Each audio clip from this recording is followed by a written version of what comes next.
If you've never heard about Anchor, it's the easiest way to make a podcast, and I'll explain really quickly. My favorite part, it's free. There's actually creation tools that allow you to record and edit your podcast right from your phone or computer if you want. It will actually distribute your podcast so it can be heard on Spotify, Apple, and many more, and you can actually make money from it without any minimum numbers of listeners, and it's everything that you need to actually make a podcast in one place. So do this, download the free Anchor app or go to anchor.fm to get started.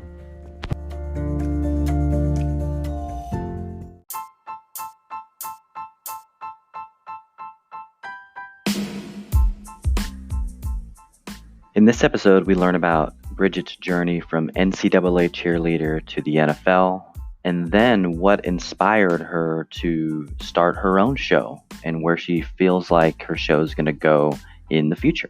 So I hope you really enjoyed the episode, and I'll chat with you after for the feedback.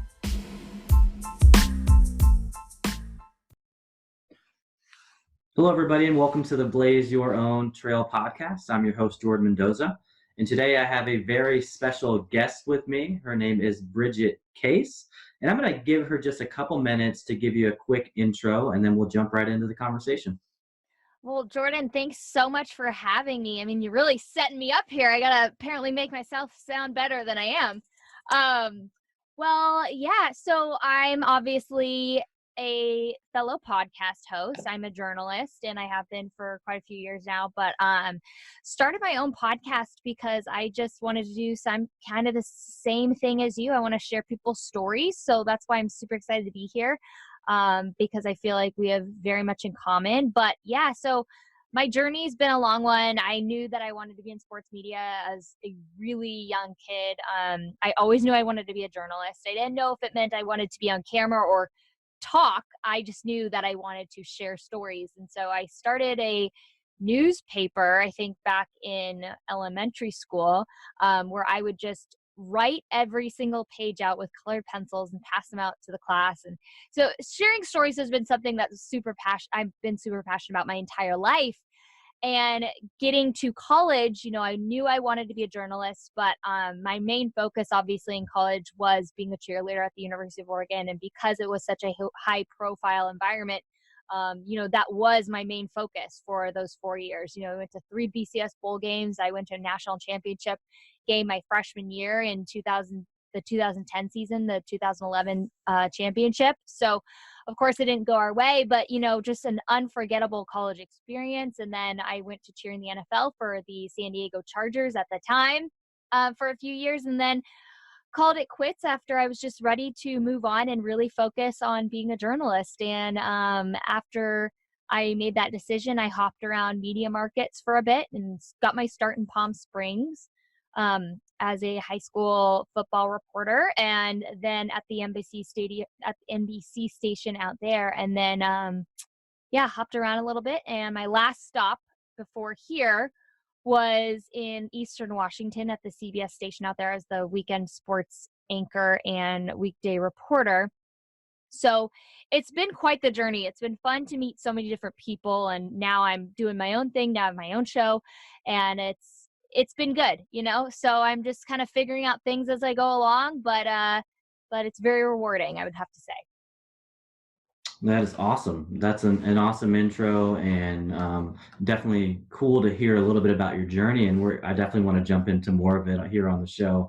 So yeah. One of the things I'm curious about is we were talking off air, and I just said I'd really love the name of your podcast. So for those listeners that you're going to see it in the show notes, but the name that she came up with is after the orange slices. And if you're anybody like me that was super into sports, and like I actually didn't enjoy playing them when I was a kid, I was more interested in selling the candy, like the candy bars and the jerky sticks, just because I just loved people, and I loved persuading people and doing that part of it. But I did enjoy the orange slices that I got when we played, even though I rode the bench most of the time. You'd get through the game for the team mom snack. I feel ya.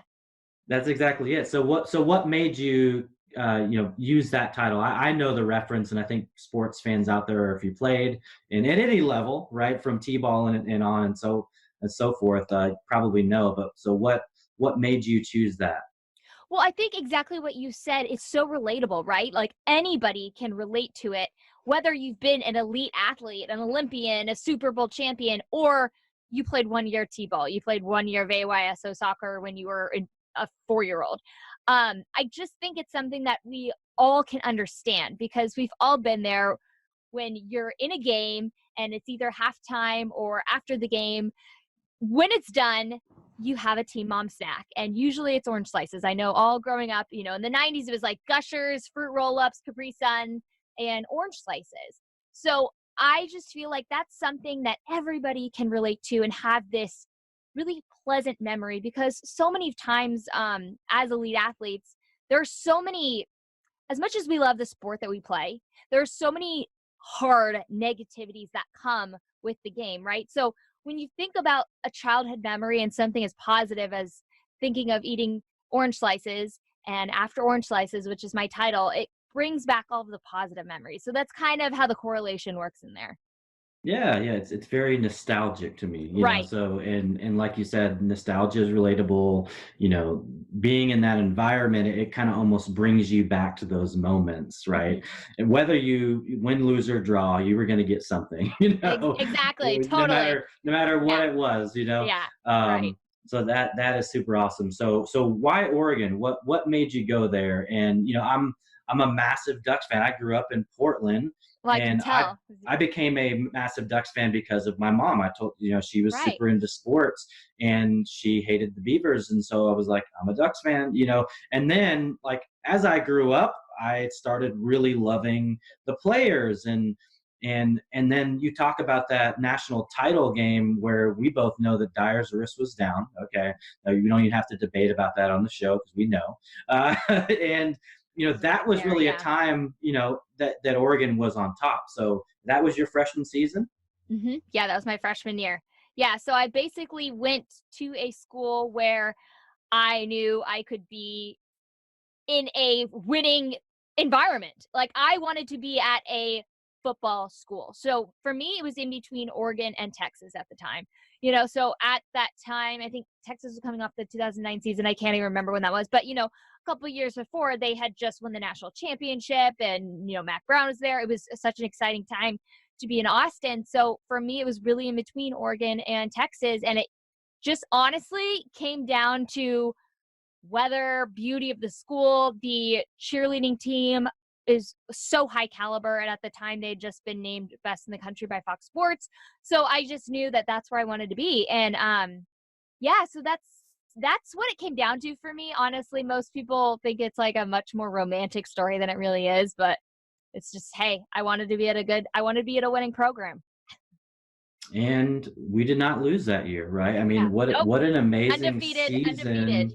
that was. And I can just remember the storyline, right? The storyline of that game, especially with the information that came out surrounding Cam Newton at the time. And I'm sure, you probably saw some of the Ducks fans in the stands with some of the things that they were holding up and all that. So how was it being part of not only a historic season like that, because Oregon, this is the Chip Kelly era, so this is lightning fast football. Yeah. We've got players like Darren Thomas and Michael James. I mean, you think about some of these amazing athletes. So how was it being a part of that program? Yeah, it was pretty incredible. I mean, really to honestly reinvent the wheel that is college football, right? Like no one had ever really seen that offense before. It's the fast, hard finish, no huddle situation that sure, college football is so much more of a faster game than the pro level, but Chip Kelly was doing something so revolutionary. And of course, like I know so many people wish that he stayed to stick it out and keep things going there. But it was just such a magical time. I mean, there was nothing like it. And what was really, really incredible was that he did take, I feel like, two totally different I would say almost generations of football where he had that first generation on the end of the Mike Bellotti succession, with those guys in the first years that he was coaching in the 2009 season, 2010 season. And then the next couple of years, that's finally when Marcus Mariota came in. And, then he made those next couple runs, took him to the Rose Bowl, Fiesta Bowl. I think that it's really incredible that he was able to transform 2 different generations Mm. worth of players, and I think that so many people forget that, right? That's it. No, and you're absolutely right. I mean, it was really two very, very different players, right? I mean, again, now Mariota can run with the best of them. We've seen his 40 time, and Darren Thomas was also fast. But yeah, I think you're right. Like being able to take that, and especially for a number of years, and then have that program continue to excel on a high level. I think Right. every Duck fan wishes it was, I mean, there was that time when, there was an opportunity for him to come back. And I know as a fan, there was a little bit of that nostalgia, like, man, what could the program be Yeah. with Chip, especially when you're a fan and you went through the exit of Helfrich. And then we had the whole, the Willie Taggart Yeah. short-lived era. And now, like, so what are your thoughts on this year? I mean, to me, as a fan, it was a fantastic year to cap it Absolutely. off with a Rose Bowl victory by Mhm. a point. I mean, you couldn't ask for a better season. So, what were your thoughts on this past season? Yeah, as much as the ASU loss was just gut-wrenching and shouldn't have happened, I honestly, truth be told, I did not think that this season would go as well as it did. I really am so impressed by Mario Cristobal's intensity and tenacity to really get in there with his players. Like, I mean, you can totally tell that he's a total offensive lineman. Like, he is just in the trenches with his guys. He doesn't just let everyone else do the work for him. And I just feel like that is such a testament to who he is as a person.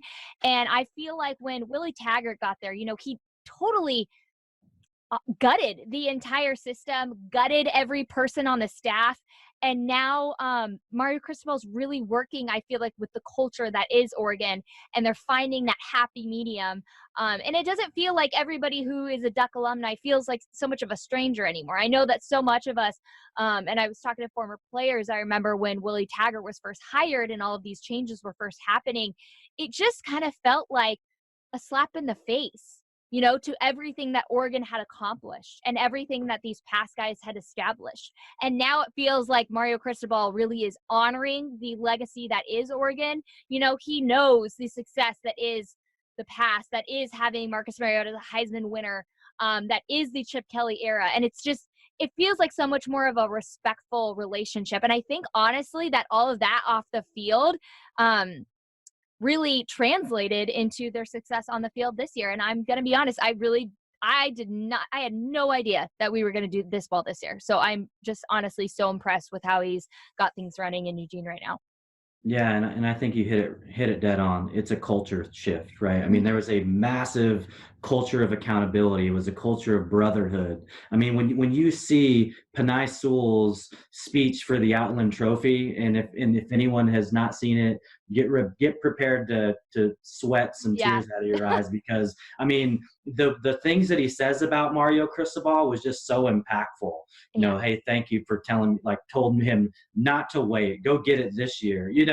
Like the first Polynesian player, the first offensive lineman in school history, and then for him to say that about his coach, that says a lot about Coach. Right. Exactly. And that's what I mean. He is in there with him. Like, he does not separate himself anymore from the young guys.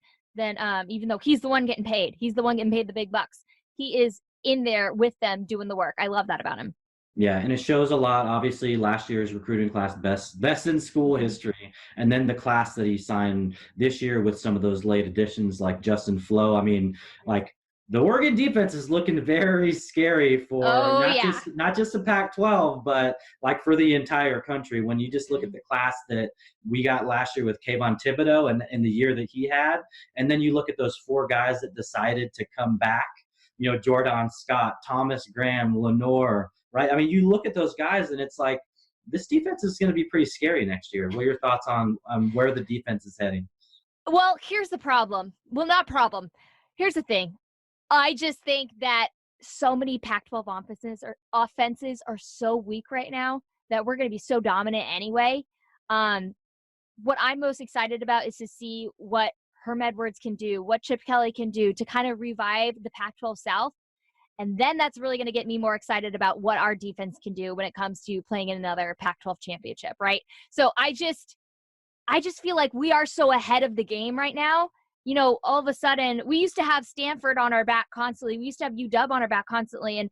And for them to go through these transitions and these trials and tribulations that they've dealt with, it's kind of felt like we've just been out on our own little island. And that's hard because then you don't have anyone to keep pushing you, right?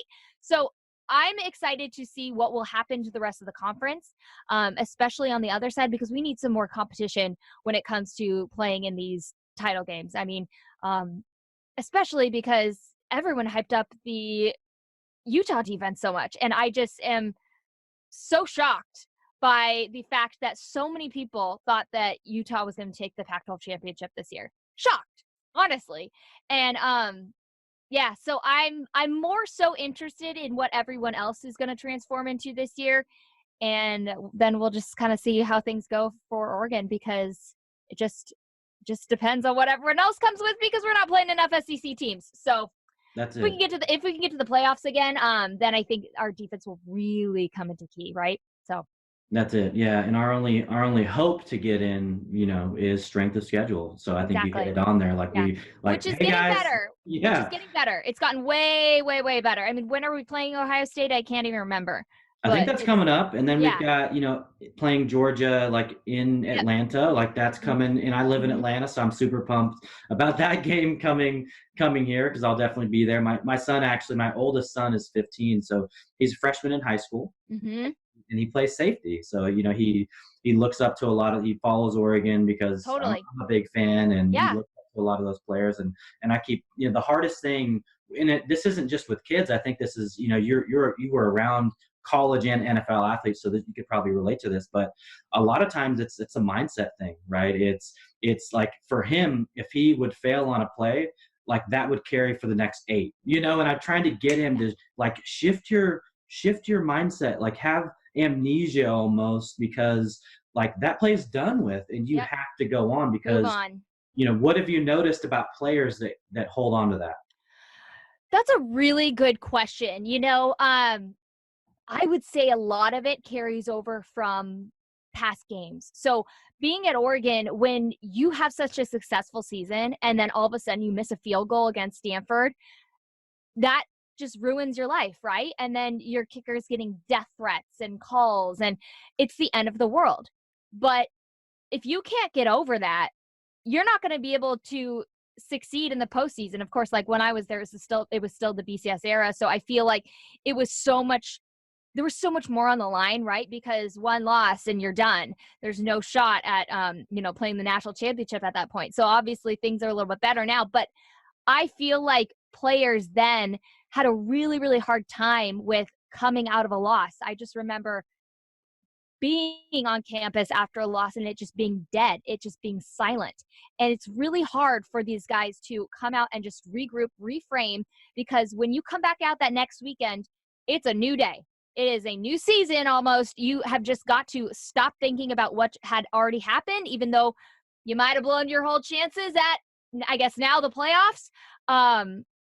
And yeah, I mean, I think guys are getting better at that, especially with how much more research has come out about the mental health approach, being more mentally tenacious when it comes to being off the field, and how that prepares you on the field. I've talked to so many mental performance coaches who work with professionals, who work with college athletes, and I just see the connection between figuring out how to prepare before a game, prepare after a game, and you're not going to die. Like, if you lose, life isn't over. But how do you translate that to a guy who the game is life, right? So I just think we've gotten a lot better with that as far as research has come with using the mental performance coaches, and so many colleges have gotten really good about implementing that in their system. Absolutely. Yeah. And it's exciting to hear that, in the media, that, NFL teams are starting to make it a priority, Mm-hmm. right? And Right. starting to invest in people that they can go to have those conversations. And it's not a weakness, right? It's just like, you're a human being, right? Yeah, We all humanity.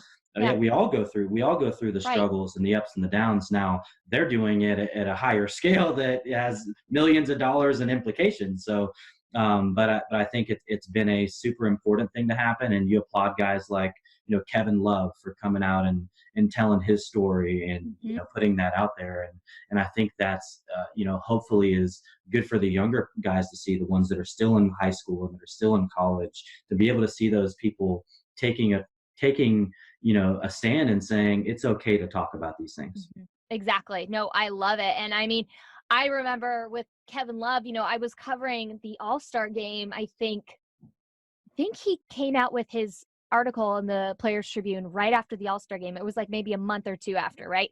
So I was covering the All-Star game, and I remember doing a couple media interviews with him. And this is a guy who for so long everybody just thought that he had his own issues going on, or maybe it was anger management.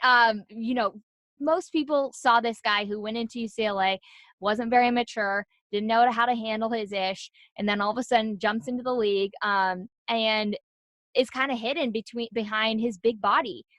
So for him to come out and finally talk and give other athletes a voice who feel like they've never been able to be the person that they want everyone to see, who has judged them in the media for so long, I think is amazing, because I know so many people judged him for so long for so many things that weren't him. And yeah, I just applaud all of those athletes. I mean, I know for me it has been really hard to deal with mental health struggles my entire life, but once I saw more people talking about it, I was like, transparency is all we need here. More people want to be real. I think we forget that because social media is so scary and it's this mask that we all wear. But for me, once I started getting more real, I was so much happier with myself, and I didn't have the same sort of struggles that I dealt with, being a cheerleader and a dancer my whole life. Um, Once I just started getting real and started talking about things, I felt so much more at peace, and like this huge weight was lifted off my shoulders. And I think that's what a lot of athletes are starting to realize now. Yeah, and that's almost a perfect metaphor for even for yourself, right? You went on this amazing journey of being at this high, like elite college, like especially that era, and then you go on to the National Football League, and then you get back into more, into mainstream media, journalism, things like that, and now you're blazing your own trail, right? Mhm. That's what the show is all about. So, what is it that made you, take the shift and say, you know what? I kind of want to do my own thing. Like, what was it like? You woke up one morning and you're like, you know what? I like, why not create my own show and reach people that way? Yeah.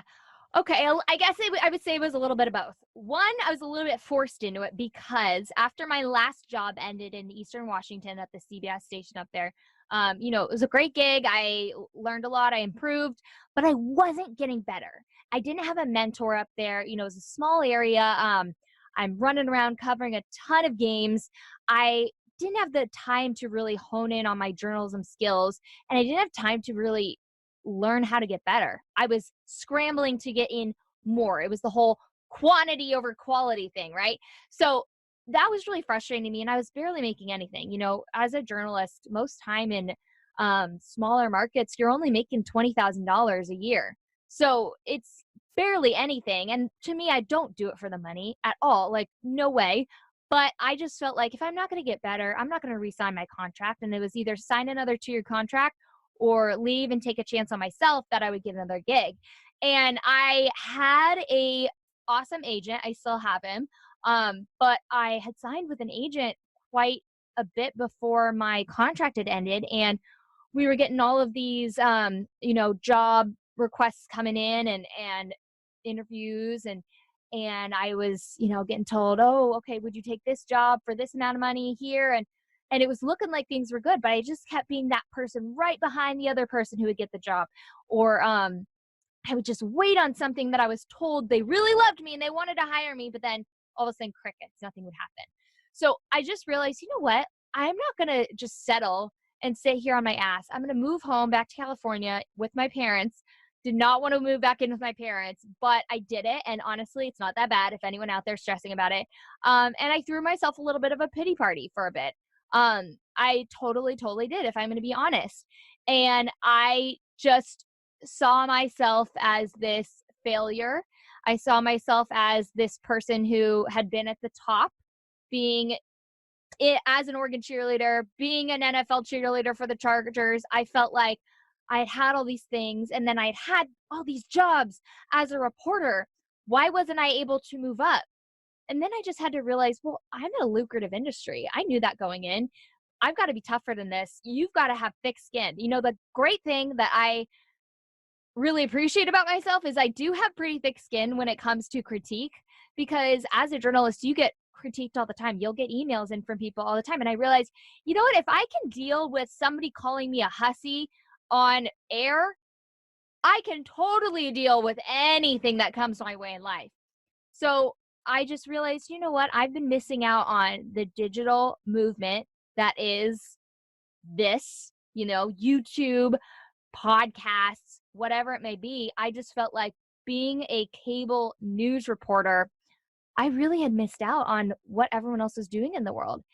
And so I just made a decision. I was like, okay, I can either sulk and keep waiting on somebody to come to me, or I can just put myself out there, create my own show.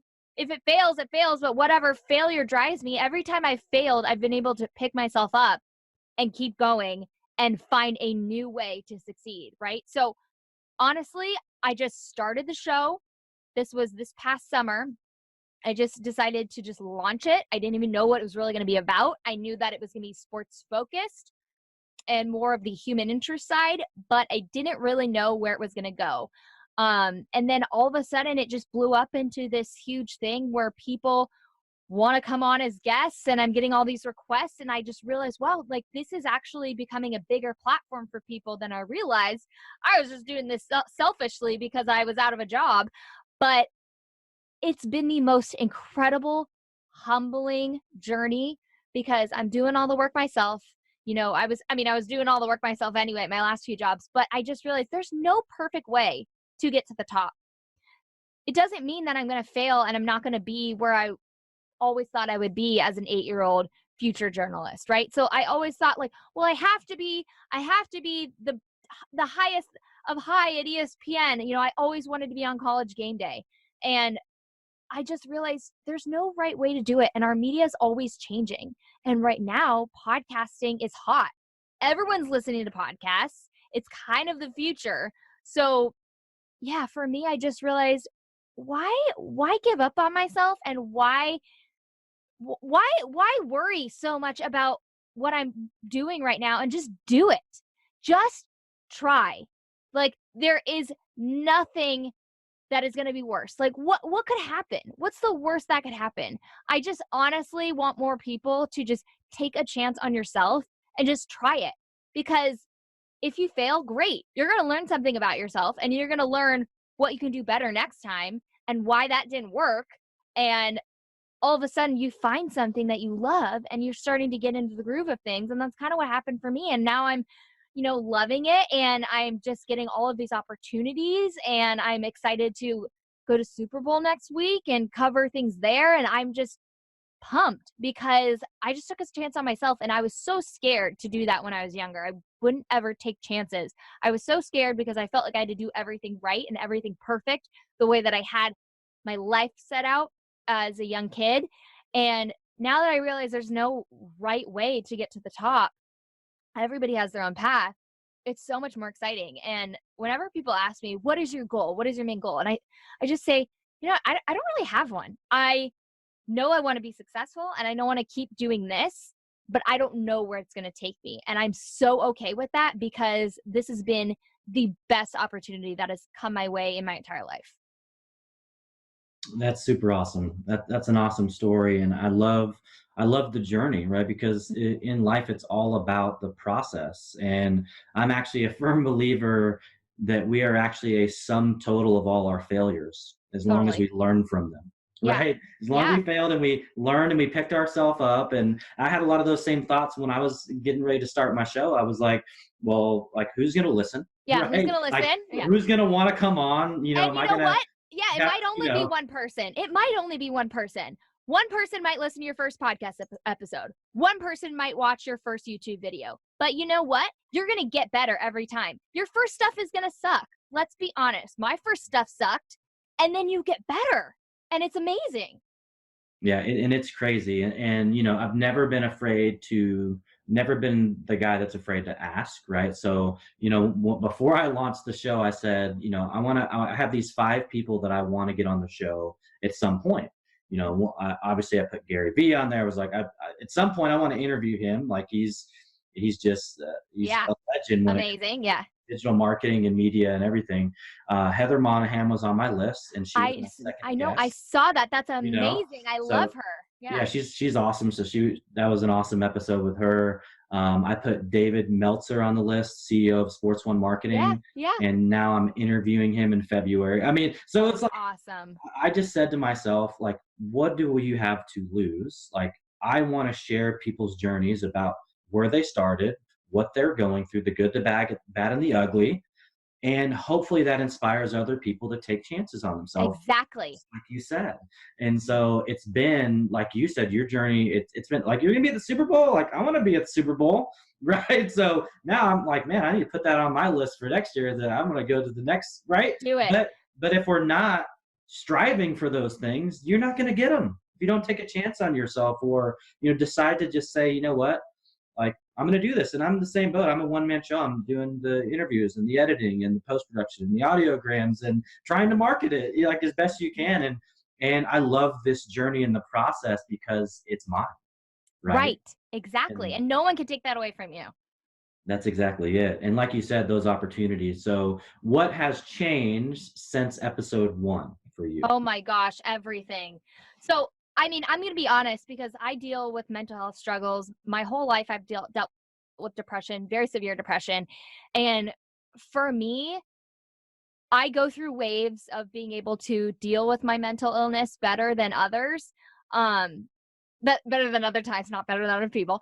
And I just have realized, the further I've gotten with this podcast, the better I've been able to handle what I'm going through on the outside in my real life. I've been able to handle it better.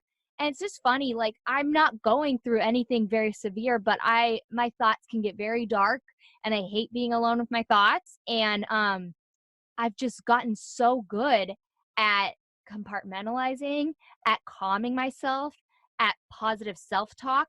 I've realized that me sharing my journey and inspiring other people has inspired me.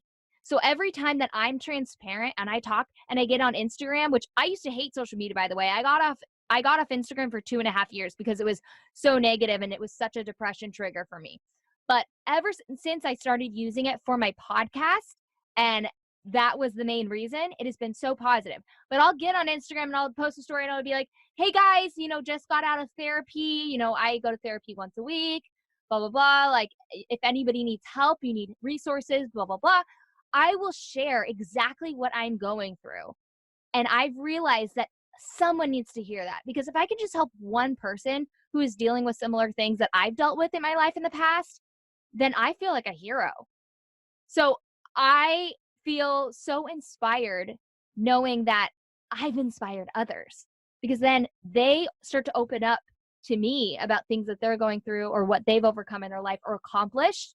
And I'm like, you've never shared that before? It's amazing. And that just makes me feel so good about myself. And yeah, it's kind of like the gratitude that I have, because I start my day every morning where I think of 3 things that I'm thankful for.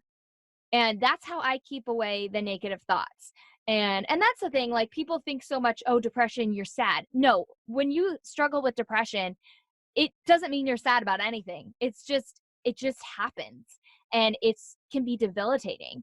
But for me, if I get up in the morning and I think about 3 things that I'm grateful for, whether it's writing them down, whether it's telling them to my dog, or whether it is recording them on my phone, I just start my day in such a better mood. And so for me, all of those things have really translated to the podcast. And now I've just got things kind of rocking and rolling, where now I don't even know what episode I'm on, but it's just such a positive space. The podcast is so fun. And it's gotten only overwhelming to the point that I have so many guests that want to come on, and I have to like figure out how to, reel everything in. And now I have to get more help because it's become so much work. Yeah, so it's just kind of all of the pieces have fallen together, and it's been exciting. And that's kind of the difference of where I've come from the first episode, because the first episode I literally recorded and I was like, now what? And I didn't even record a second episode until that second week.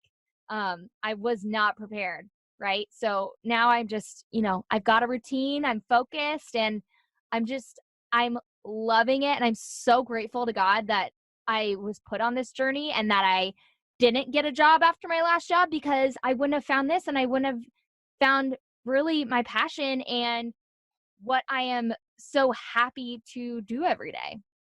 Yeah, and I'm a firm believer that everything happens for a reason, right? Big You time. you didn't get that job because you were supposed to be doing this show. You Exactly. didn't know it Yeah. at the time, and Yeah. you probably didn't know it after episode one, right? Right. And I Totally. look at I my still my felt like show a the same. failure. Yeah. Yeah, I look at mine the same way. I'm like, you know what? I recorded the first episode like in November, and like I remember telling myself like, all right, we're gonna launch in December, and then it was like, well, no, now we're gonna launch on January 1st. So once I started putting it out in the world that I was launching on January 1st, guess what? I needed to launch on January the 1st.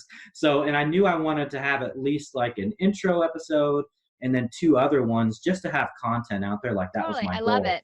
And Yeah. so, the first person I interviewed, he's a CEO of a company called Voice Your Vibe. And it's as awesome as it sounds, right? He helps people Yeah. tell their stories and their journey, and teaches people that talks really about his story of being born as a 1.5 pound baby and then finding Oh out he my had God. Tourette's syndrome and dealing with that as a kid.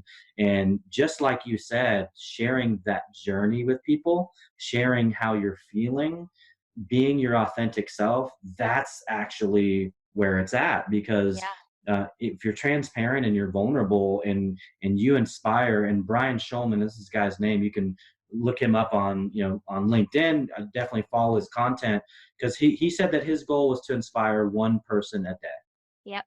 right? And I'm not very good at math, but if you can do one person a day, that's 365 people a year. And Yeah. if you can multiply that, right, and just imagine if it's two people, and Mhm. what a positive way to look at life. And I'm glad that you've been able to take that same type of framework, and it's actually helped you with your own struggles. And how Exactly. amazing is, I mean, this is a blaze your own trail story. And that's really why I was excited. I didn't even know all that, but I was like just excited about the trail that you blazed from, being a cheerleader into journalism and then launching a podcast. To me, that was great content. But I really, really appreciate you being vulnerable and telling that story, because now you've inspired me. And so that goal of wanting to Good. inspire somebody, you've done it. And I know that you're going to inspire a lot of other people Mhm. that are listening to this. So I really, really appreciate that. Oh my gosh. Well, thank you. That was such a complimentary speech. You're amazing. And I mean, you're going to kill it with this podcast, because I think you're doing the exact same thing by having all of these amazing guests come on and share their stories. You're inspiring somebody else, and you're able to kind of come out with your own story. So it's incredible. Yeah, and I'm going through the same journey. I do part-time consulting, so I'm Yeah. I'm on that journey of entrepreneurship, which is something that I've always wanted to do my whole life, and eventually I will go into that full time. So Yeah. like for me, I'm learning every single day. I'm in the Yeah. trenches. I'm a practitioner, and so that's what I really love about the journey and the process. And I know you're going to be continuing to do amazing things. You've already had some really awesome guests on your show. I just recently listened to an episode with one of the guys from Ballers on it. That was super Yeah. cool to hear his story about how he was casted on the show. So, Mhm. keep up the great work. I'm definitely going to be following your content on Instagram. I'll make sure that I put all of your social links, in the show notes. But is there anywhere specifically that you want the audience to go to find Bridget? I mean, yeah, I think Instagram is a great source. I've finally got that thing rocking and rolling. So yeah, you can just find me at After Orange Slices, or search for the After Orange Slices podcast on Spotify, Apple Podcasts, Google Podcasts, wherever you get your podcasts, or wherever you're listening to Jordan's podcast right now. Awesome. Well, folks, there we have it. That was Bridget Case. I hope you all were inspired by her story. I know that I was. Bridget, it was a pleasure having you on the show. Thank you so much for having me, Jordan. This was awesome.